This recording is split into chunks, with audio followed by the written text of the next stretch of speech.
নমস্কার, আমি অ্যাস্ট্রোলজার বেদান্তজি। আজকে একটু গ্রহ নক্ষত্রের হিসাব নিয়ে বলবো। বর্তমানে মহাকাশে মালদ্রব্য যোগ সৃষ্টি হয়েছে। শুক্র যদি নিজ ঘরে অবস্থান করে চন্দ্র বা লগ্নের মূল ত্রিকোণে অথবা কেন্দ্রে, তাকে মালদ্রব্য যোগ বলা হয়।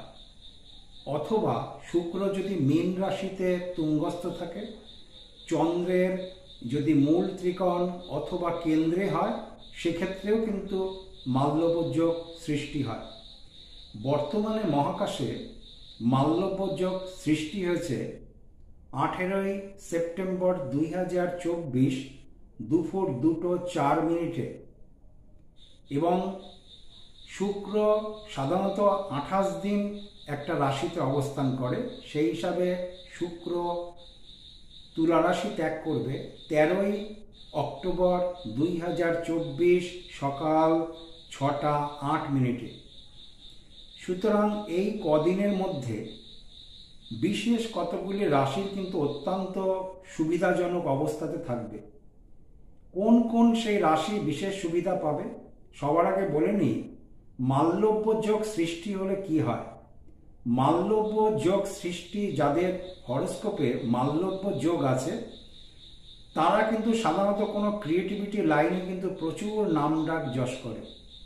যত সেলিব্রিটি মানুষ আছে, গায়ক বলুন, নায়ক বলুন, অভিনেতা,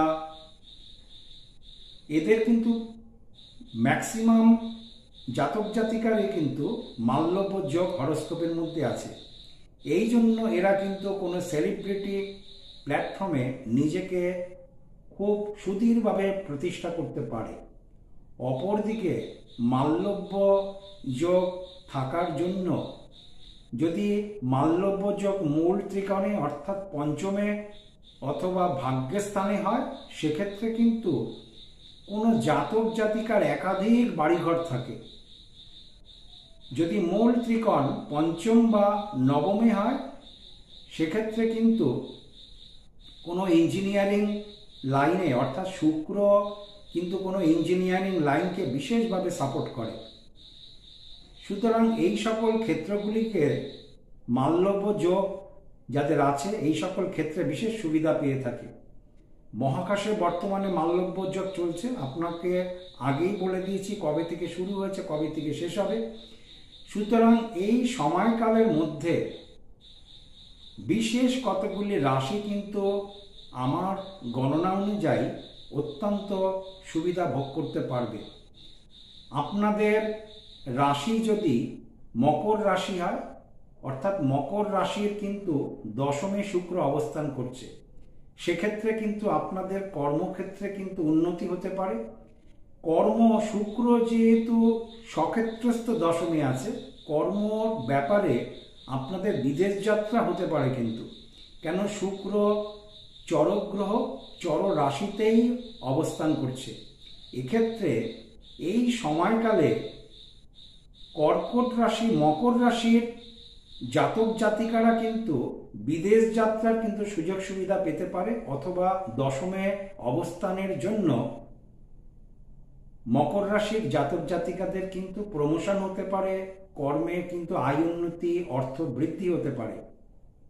এর পরের রাশি আমি আসি কুম্ভ রাশি। কুম্ভ রাশির কিন্তু নবমে শুক্র অবস্থান করছে। শুক্র কিন্তু ভোগের কারক গ্রহ। শুক্র কিন্তু বাড়ি, ঘর, গাড়ি এইসবের ভোগের কারক গ্রহ, বিবাহের কারক গ্রহ। সুতরাং কুম্ভ রাশির ভাগ্যস্থানে শুক্র সক্ষেত্রস্থ হওয়ার জন্য কুম্ভ রাশির জাতক জাতিকারা কিন্তু সবথেকে বেশি ভালো আপনারা এই সময়কালকে ভোগ করতে পারবেন। হঠাৎ কোনো গাড়ি আপনাদের আসতে পারে, হঠাৎ কোনো বাড়ি হতে পারে, হঠাৎ কোনো জমি হতে পারে, হঠাৎ আপনারা ফ্ল্যাট কিনতে পারেন। এই রকম কিন্তু ভোগের বিষয়গুলো আপনাদের অথবা চাকরি ক্ষেত্রে প্রমোশন বা উন্নতি, অথবা বিদেশ যাত্রার ক্ষেত্রেও কিন্তু আপনাদের রাস্তা প্রশস্ত হতে পারে এই সময়কালটা, যেই সময়কালটা আমি আগে নির্দেশ করে দিয়েছি। এর পরের রাশি আমি আসি মেষ রাশি, মেষ রাশি সাপেক্ষে শুক্র কিন্তু বর্তমানে সপ্তমে অবস্থান করছে। সুতরাং মেষ রাশির জাতক জাতিকাদের সপ্তমে শুক্র নিজের ঘরে থাকার জন্য যারা ব্যবসা করেন তারা কিন্তু বিশেষ সুবিধা এই সময়কালে পেয়ে যাবেন, অথবা অনেক দিন ধরে ব্যবসা আপনারা করবার চেষ্টা করছেন, এই সময়কালে কিন্তু হঠাৎ করে আপনাদের ব্যবসার রাস্তা প্রশস্ত হবে। মেষ রাশির জাতক জাতিকারা যারা বিবাহের জন্য আটকে আছেন তাদের কিন্তু এই সময়কালটা বিবাহের ব্যাপারে একদম মজবুত সময়কাল, মানে আপনাদের বিবাহ এই সময়কালটায় কিন্তু স্থির হবে এবং বিবাহের কথাবার্তা সঠিকভাবে কিন্তু এগিয়ে যাবে। মেষ রাশির জাতক জাতিকাদের যেহেতু সপ্তমে শুক্র অবস্থান করছে, মেষ রাশির জাতক জাতিকারা অন্যান্য ক্ষেত্রেও কিন্তু আপনারা শুভ ফল ভোগ করতে পারবেন, কারণ আপনাদের কিন্তু কেন্দ্রে অবস্থান করছে শুক্র স্বক্ষেত্রস্থ। এর পরের রাশি আমি আসি মিথুন রাশি। মিথুন রাশির কিন্তু পঞ্চমে শুক্র স্বক্ষেত্রস্থ অবস্থান করছে। মিথুন রাশির জাতক জাতিকারা যারা উচ্চশিক্ষার জন্য প্রস্তুতি নিচ্ছ বা উচ্চশিক্ষার জন্য তোমরা দূরে যাবে বলে, বিদেশে গিয়ে শিক্ষা লাভ করবে বলে অনেক দিন ধরে চেষ্টা করছো, স্টুডেন্টদের কিন্তু এই সময়কালটা অত্যন্ত সাপোর্ট দেবে মিথুন রাশির জাতক জাতিকারা। এবং উচ্চশিক্ষার বিষয়ে তোমাদের যদি কোনো রেজাল্ট এই সময়কালে আটকে থাকে, সেই রেজাল্টটা যদি প্রকাশ পায় এই সময়কালে, তাহলে কিন্তু আমি বলবো সেই রেজাল্ট তোমাদের পক্ষে অবশ্যই যাবে। এছাড়াও মিথুন রাশির জাতক জাতিকাদের কিন্তু হঠাৎ করে গাড়ি, হঠাৎ করে বাড়ি, জমি, ফ্ল্যাট ইত্যাদি ইত্যাদি হওয়ার চান্স আছে। দীর্ঘদিন ধরে যারা প্রেম ভালোবাসায় মিথুন রাশির জাতক জাতিকারা যুক্ত আছো, তাদের কিন্তু আমি বলবো এই সময়কালটা কিন্তু বিয়ের ব্যাপারেও কিন্তু পাকাপাকি হয়ে যাওয়ার সম্ভাবনা আছে। তোমাদের পঞ্চমে মাল্যব্য যোগ যেহেতু সৃষ্টি হয়ে আছে, সুতরাং মিথুন রাশির জাতক জাতিকাদের কিন্তু এই সময়কাল যথেষ্ট ভালো। কেন? পঞ্চমে শুক্র স্বক্ষেত্রস্থ, অপরদিকে ভাগ্যপতি কিন্তু ভাগ্যের স্থানে অবস্থান করছে। মিথুন রাশির জাতক জাতিকাদের শনি কিন্তু ভাগ্যের স্থানে অবস্থান করছে, ফলে এই সময়কালটা কিন্তু তোমাদের অনেকটাই তোমরা সুবিধা পাবে, যেহেতু শনিও স্বক্ষেত্রস্থ আছে। সুতরাং সময়কালটাকে তোমরা কাজে লাগাও, এই সময়কালে বিশেষ সুবিধা পাওয়া যাবে।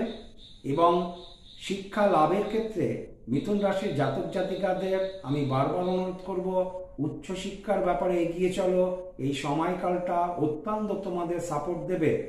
তবে একটা কথা বলবো, এই যে রাশিগুলোর কথা বললাম তাদের কিন্তু অবশ্যই নিজস্ব নিজস্ব হরস্কোপে দশা অন্তর্দশা ঠিক থাকতে লাগবে এবং শুক্রের অবস্থানও কিন্তু সঠিক হতে লাগবে। তা না হলে কিন্তু তোমাদের পুরোপুরি শুভ যে ফল তোমরা পাবে সেইটা আমি কিন্তু বলবো না।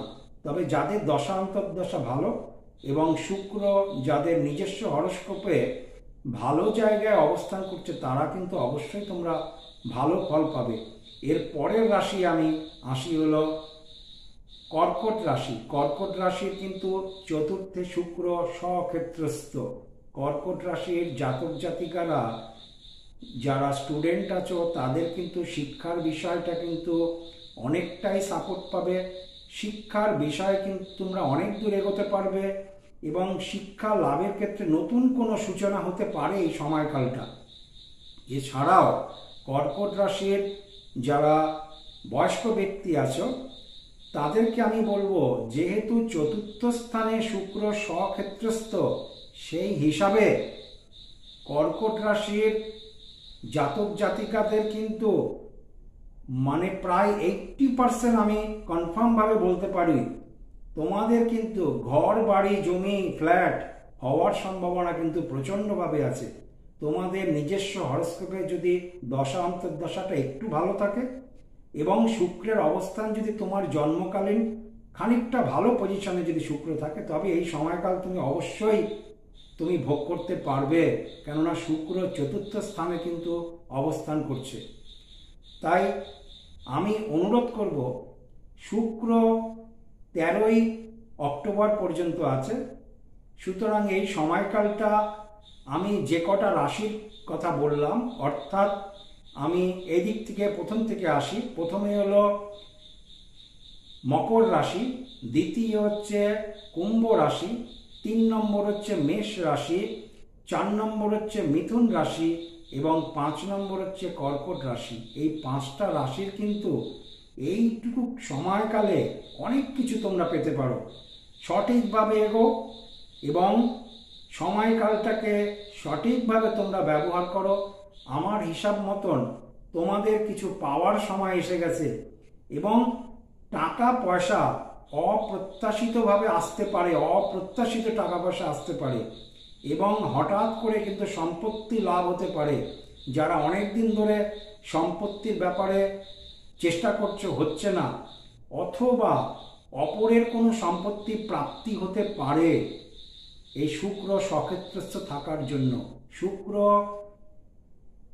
তুলা রাশি এবং বৃষ রাশি, এই দুটো ঘর হচ্ছে শুক্রের নিজস্ব ঘর এবং মীন রাশিতে শুক্র তুঙ্গস্থ থাকে। সুতরাং লগ্ন অথবা চন্দ্রকে ধরে যদি শুক্র কেন্দ্র অথবা মূল ত্রিকোণে থাকে, অথবা চন্দ্র বা লগ্নকে ধরে শুক্র যদি মীন রাশিতে মূল ত্রিকোণে অথবা কেন্দ্রে থাকে, সেক্ষেত্রে কিন্তু মাল্যব্য যোগ সৃষ্টি হয়। ফলে মাল্যব্য যোগ যাদের হরস্কোপে আছে এবং বর্তমানেও মাল্যব্য যোগ চলছে মহাকাশে, সুতরাং সময়কাল তোমাদের পক্ষে থাকবেই, আমার গণনাতে সেটা বলে। সবাই ভালো থাকো। আমার ভিডিওটা যদি ভালো লাগে সবাইকে শেয়ার করে দাও। নমস্কার।